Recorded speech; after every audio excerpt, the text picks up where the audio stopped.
Back then, that's how it was. Back then, when it was D&D. Now, for many a year, I'm telling you, understand, for over 20 years, I can solidly remember, back even in high school, I can remember people bringing up a certain, perhaps, form of technology, a Bronze Age, an Iron Age, talking about swords being used or catapults, speaking about people roaming the night with no electricity, with a bullseye lantern or a torch. And you could always hear people talk about that and reference when they're looking at D&D, and they go, yeah, back then. Which I would always come back with, yes, back then when it was D&D. When our world was, in fact, Dungeons & Dragons, populated by dragons and elves and dwarves and, of course, drunken town liches. Back then, and it's come forefront in my mind today, I showed my son a Dragonlance movie, which, if any of you haven't watched that, I think it came out in 2008. It was pretty bad.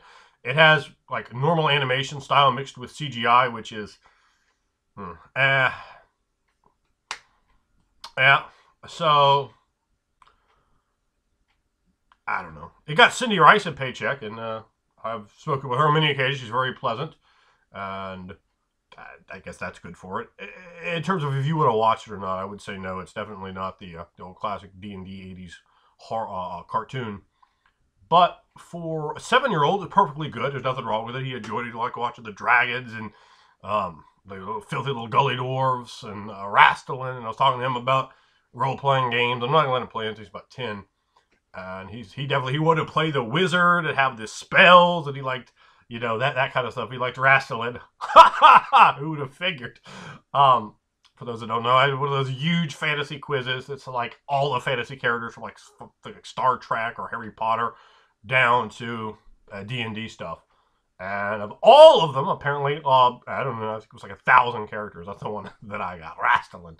So, and I thought, yeah, well, that's pretty apropos. But basically what I talk about when I'm sitting there and I'm watching it with my son, and my dad sitting there, he's watching it too. So you had 3 generations, you understand. My dad, he starts talking to my kid. He goes, yeah, back then when you... and I looked at my dad, and of course I go, back then what? Back then when it was D&D? Which, you know, I always said to people, my buddy Tim at high school would always bring it up like, oh yeah, and back then this and that. And I'm like, there were never dragons or orcs or +5 longswords on Earth. The D&D does not parallel Earth very well, and where it does, in all honesty, it really shouldn't. It's just poor writing when you have that degree of parallel, because technology should advance very differently in a world where magic is real. If you look at Within the Ring of Fire, Kavega Thale does not technologically parallel Earth. It doesn't.